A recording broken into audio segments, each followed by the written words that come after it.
from the United States, from a state called Washington State. म चाहिँ अमेरिकाको Washington भन्ने जग्गाबाट म आएको हुँ And I'm here in Hong Kong today to tell you guys about how Jesus transformed my life. अनि आज यहाँ हङकङमा चाहिँ म एउटा कारणले आएको छु कि परमेश्वर येशू ख्रीष्टले मेरो जीवनलाई कसरी परिवर्तन गर्नुभयो त्यस विषयलाई भन्नको लागि।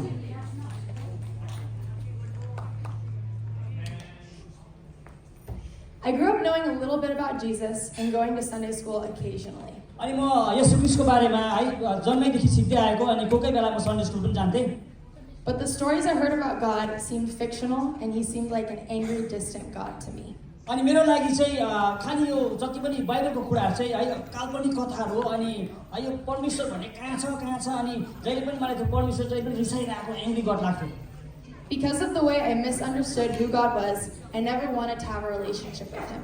अनि यो कुराले गर्दा जुन कुरा मैले सिकेको कारणले गर्दा चाहिँ परमेश्वरको बारेमा मैले सिक्ने चाहिँ अथवा जान्ने चाहिँ मैले कहिले पनि चासो राखिनँ। Along with this, the Christians that I knew from where I live were very judgmental and kind of mean.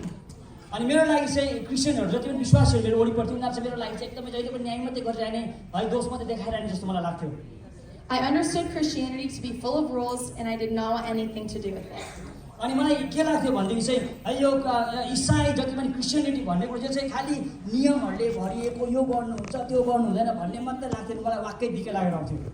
But I absolutely could not have been more wrong about it. तर यो विषयमा मैले मेरो जीवनमा मैले आफैलाई मैले गलत पनि ठानिन मैले।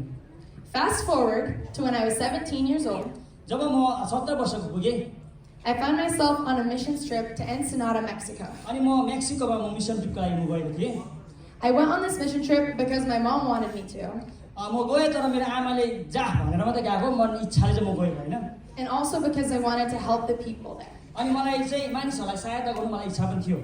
But I had no plans of getting closer to Jesus or sharing the gospel. अनि मलाई येशू ख्रीष्टको नजदिकमा जाने अथवा उहाँको सुसमाचार सुनाउने मेरो कुनै इच्छा पनि थिएन। On the first morning, we were taking a bus to go build a house for a family in need. अनि हामी पहिलो दिन हामी जब एउटा मानिसहरुको लागि घर बनाउनको लागि एउटा जग्गामा हामी गइरहेको थियौं। As we drove, I saw countless people that were full of hopelessness and they were living in very tough situations. अनि जाँदाखेरि मैले यति बिघ्न मान्छेहरु चाहिँ यहाँनिर आशाविहीन अनि एकदमै भनौं न उनीहरु दुःखद अवस्थामा उनीहरु बसिरहेको मैले देखे। In this moment, God gave me his heart for the people like I had never had before. अनि यो मानिसहरूलाई देखेर परमेश्वरले चाहिँ मलाई त्यो हृदय दिनुभयो जुन हृदय चाहिँ मैले पहिला कहिले पनि पाएको थिइनँ। For the first time that day, God spoke to me. अनि पहिलो चोटी है परमेश्वर चाहिँ मसँग बोल्नुभयो। He said this, so many of my people need my love. I gave you hands and feet. Now go help people with what I've given you. अनि उहाँले मलाई यो भन्नुभयो कि है धेरै मेरो आफ्नो व्यक्तिहरु मानिसहरुले चाहिँ दुःख पाइरहेको छन् उनीहरुले चाहिँ दुःखमा छन् उनीहरुले सहायता खोजिरहेको छन् मैले तँलाई हात दिएको छु खुट्टा दिएको छु व्हाई नट है तिमी गएर उनीहरुलाई सहायता गर्दैनौ। I immediately felt super guilty because I realized how selfish I had been my whole life. म त्यति बेला आफैले आफैलाई एकदमै ग्लानी छाने किन भन्दाखेरि म एकदमै है सेल्फिश भनौं न है एकदमै घमण्डी म अब आफैले आफैलाई पाउन सके।